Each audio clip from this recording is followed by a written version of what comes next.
Hello everyone, welcome back to my YouTube channel English by SK sir. कैसे हैं आप सभी दोस्तों? लास्ट सेशन में हम लोगों ने वर्ब का एक और प्रकार देखा है जिसको हमने कहा है रेगुलर और इरेगुलर वर्ब क्या होते हैं। हम लोगों ने उसको डिस्कस किया है। आज हम बात करेंगे next kind of verb and that is उसको हम कहते हैं transitive verb.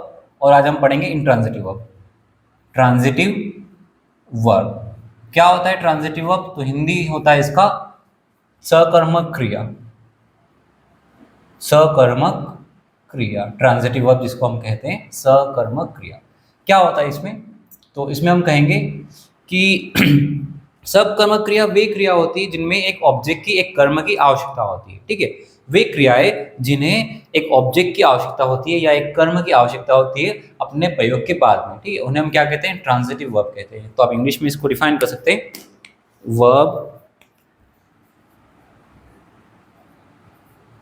which requires an object। ठीक है, वे क्रियाएं क्या होता है? डेफिनेशन क्या है ट्रांजिटिव वर्ब का?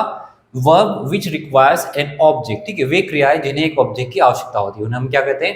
ट्रांजिटिव वर्ब कहते हैं। ठीक है, इनके बाद में हमेशा आपको क्या है? एक ऑब्जेक्ट आवश्यक लिखना होगा। ठीक है, तो हम इसके एग्जाम्पल कुछ देख सकते हैं। ओके, लाइक एग्जाम्पल, आई ईट, मैं खाता हूं। आई ईट।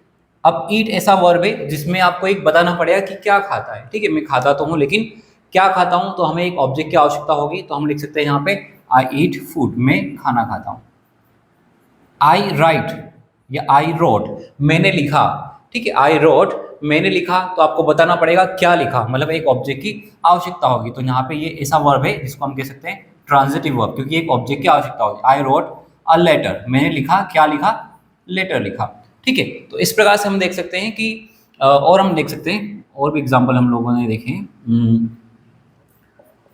आई सॉ, मैंने देखा।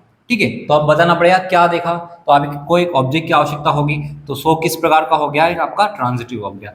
आई सॉ एन एलियन, मैंने एक एलियन देखा। इस प्रकार से तो समझ पा रहे हैं आप ट्रांजिटिव वर्ब क्या होते हैं? सकर्मक क्रिया। ठीक है, वे क्रियाएं जिन्हें एक ऑब्जेक्ट की आवश्यकता होती है। ठीक है, उन्हें हम क्या कहते हैं? Transitive verb. बिना ऑब्जेक्ट के उनका वाक्य क्या रहेगा? मीनिंग जो रहेगा वाक्य का वो अधूरा होगा। ठीक है, उसका भावार्थ पूर्ण नहीं होगा। इसलिए हम क्या कहते हैं कि ट्रांजिटिव वर्ब में हमेशा एक ऑब्जेक्ट आपको लिखना अनिवार्य होता है। ठीक है, तो ये होता है आपका फर्स्ट कैटेगरी का वर्ब होता है। इसके बाद हम बात करेंगे इंट्रांजिटिव वर्ब। इसके बाद हम लिखेंगे नेक्स्ट है इंट्रांजिटिव वर्ब, हेडिंग डालेंगे।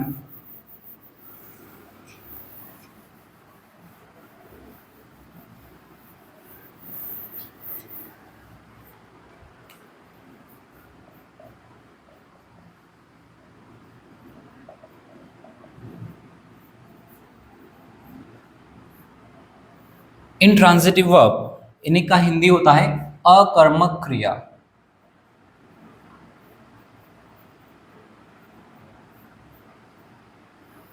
अकर्मक क्रिया। ठीक है, क्या होता है इंट्रांजिटिव वर्ब? तो हिंदी इसको डिफाइन किया जाता है कि शब्द से आपको समझ में आ रहेगा, अकर्मक क्रिया मतलब वे क्रियाएं जिन्हें एक कर्म की आवश्यकता नहीं होती है। कर्म मतलब ऑब्जेक्ट। वे क्रियाएं जिन्हें एक ऑब्जेक्ट की आवश्यकता नहीं होती है उन्हें हम क्या कहते हैं? इंट्रांजिटिव वर्ब या अकर्मक क्रिया कहते हैं। We can write the definition here. Verb which does not need or doesn't need any object। ठीक है, वे क्रियाएं जिन्हें एक ऑब्जेक्ट की आवश्यकता नहीं होती है उन्हें हम क्या कहते हैं? इंट्रांजिटिव वर्ब या अकर्मक क्रिया के नाम से जानते हैं। ठीक है, तो ऐसे बहुत सारे एक्शन होते हैं जिनमें हमें एक ऑब्जेक्ट की आवश्यकता नहीं होती, बिना ऑब्जेक्ट के ही वे कंप्लीट मीनिंग प्रोवाइड करती है, इसलिए इन्हें क्या कहा जाता है? Intransitive verb. ठीक है, कुछ एग्जाम्पल हम लिख सकते हैं, जस्ट लाइक सन राइजेस, सूर्य उगता है। ठीक है, तो ये अपने आप में क्या है? ये आपका वर्ब है, ये सब्जेक्ट है, यहाँ पे ऑब्जेक्ट की आवश्यकता आपको नहीं है। सूर्य उगता है अपने आप में क्या है? सेंटेंस कंप्लीट है। ठीक है, सेकेंड, ही क्राइड, वह रोया। ठीक है, ही क्राइड, वह रोया। इसमें भी आपको अब ये नहीं बताएंगे कि क्या रोया। ठीक है, तो इसलिए क्या होगा? आपका ऑब्जेक्ट की आवश्यकता नहीं है, तो ये क्या है? आपका इंट्रांजिटिव वर्ब। इंट्रांजिटिव वर्ब को हम आईवी से डिनोट करते हैं। इंट्रांजिटिव वर्ब आईवी से। ही लाफ्ड,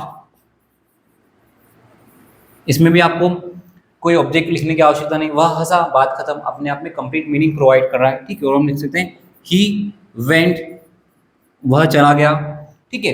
अब कहाँ चला गया, ये क्या हो रहा है, हम अभी डिस्कस करेंगे ऑब्जेक्ट होता क्या है, ठीक है, उसके बारे में हम बात करेंगे अभी, ठीक है। अभी हम यहाँ पे देखेंगे कि ही वेंट, वह चला गया, बात खत्म, अपने आप में कंप्लीट मीनिंग प्रोवाइड कर रहा है। और हम लिख सकते हैं ही स्लेप्ट, वह सो गया, ठीक है, अपने आप में कंप्लीट मीनिंग प्रोवाइड कर रहा है, इसलिए क्या होगा आपका इंट्रांजिटिव वर्ब कहलाएगा।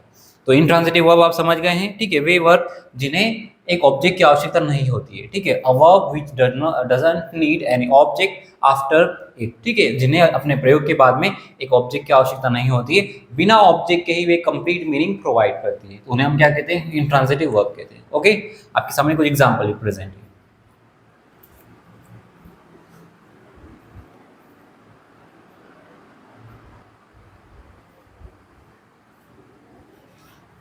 ओके, अब हम बात करेंगे, बहुत ही इंपॉर्टेंट कंसेप्ट आता है इंग्लिश ग्रामर में, ठीक है, रिगार्डिंग सब्जेक्ट एंड ऑब्जेक्ट।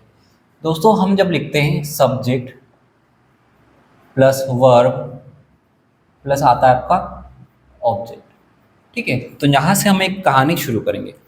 तो आपका जो सब्जेक्ट होता है, तो आपका सब्जेक्ट मेनली क्या हो सकता है, सब्जेक्ट क्या होता है, किसी व्यक्ति या वस्तु या स्थान के बारे में हम बात करेंगे।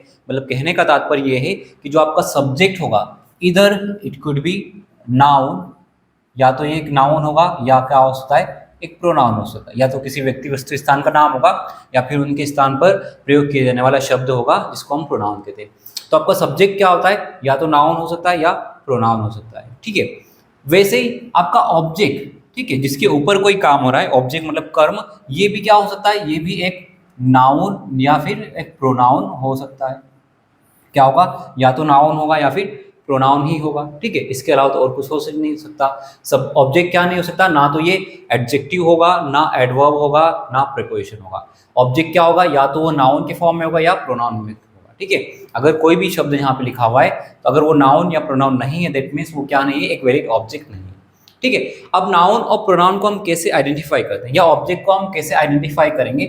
तो ऑब्जेक्ट वो होता है वह शब्द जो किसका आंसर करे, लाइक वह शब्द जो व्हाट का आंसर करे और whom का आंसर करे, ठीक है, जो व्हाट और whom, ठीक है, मतलब क्या और किसको या किसे, किसे या किसको इसका आंसर कर रहा है, तो वह शब्द क्या होगा, आपका वैलिड ऑब्जेक्ट होगा। ऑब्जेक्ट को आइडेंटिफाई करने का एक तरीका होगा, ठीक है। ऑब्जेक्ट क्या होगा आपका, हमेशा जो व्हाट का आंसर कर पाए या whom का आंसर कर पाए वह शब्द, ठीक है। जैसे फॉर एग्जाम्पल हम यहाँ पे शुरू करेंगे लिखना, he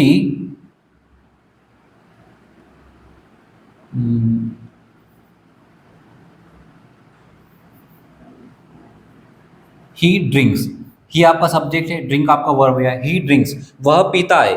तो अब हम यहाँ पे जो भी शब्द लिखेंगे, वो या तो व्हाट का आंसर करना चाहिए या हुम का आंसर करना चाहिए, क्योंकि वह पीता है, क्या पीता है, ठीक है। तो हम अगर यहाँ पे लिखेंगे वह कॉफी पीता है, ठीक है, दैट मीन्स कॉफी क्या हो जाएगा, आपका ऑब्जेक्ट हो रहा है, क्योंकि ये व्हाट का आंसर कर रहा है, ठीक है, ये क्या कर रहा है, व्हाट का आंसर कर रहा है, दैट मीन्स ये क्या होगा, आपका वैलिड ऑब्जेक्ट होगा, क्योंकि ये व्हाट का आंसर कर रहा है, समझिए, ठीक है। तो जो भी शब्द यहाँ पे लिखा, वर्ब के बाद जो शब्द लिखा हुआ है, और वो अगर व्हाट में आंसर कर पा रहा है, मतलब क्या का उत्तर दे पा रहा है, ठीक है, जैसे हमने कहा वह पीता है, क्या पीता है, कॉफी पीता है, तो कॉफी क्या का उत्तर दे पा रहा है, दैट मीन्स ये क्या होगा, आपका ऑब्जेक्ट होगा, ठीक है। और हम देख सकते हैं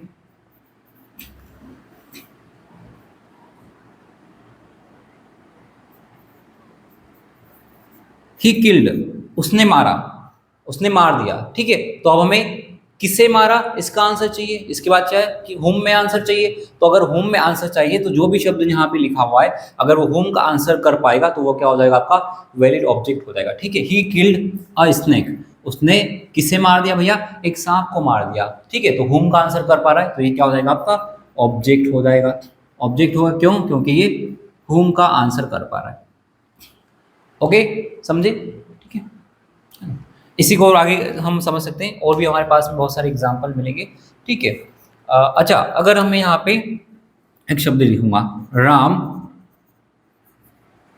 Ram went to Indore, Ram went, तो राम क्या हो गया आपका सब्जेक्ट हो गया, वेंट आपका वर्ब हो गया, और इंदौर क्या है। तो अब यहाँ पे हम देखेंगे राम चला गया, तो अब हम जब इसमें क्वेश्चन पूछेंगे तो ये जो शब्द है इंदौर, ये किसका आंसर कर रहा है, क्या ये वर्ड का आंसर कर पा रहा है। राम गया, क्या गया, इंदौर गया, गलत है भैया, रॉन्ग है। राम गया, किसे गया, इंदौर गया, गलत है भैया। राम गया, कहाँ गया, इंदौर गया। तो ये जो इंदौर शब्द है ये किसका आंसर कर रहा है, ये वेयर का आंसर कर रहा है। कहाँ गया, स्थान बता रहा है, क्रिया के होने के स्थान की जानकारी दे रहा है, इसलिए क्या होगा ये ऑब्जेक्ट नहीं है क्योंकि ये नाउन नहीं है। जो भी शब्द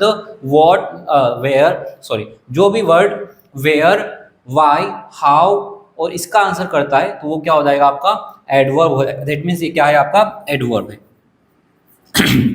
अब ये इंदौर क्या है, एडवर्ब का काम कर रहा है, मतलब ये क्या नहीं है, ये नाउन नहीं है।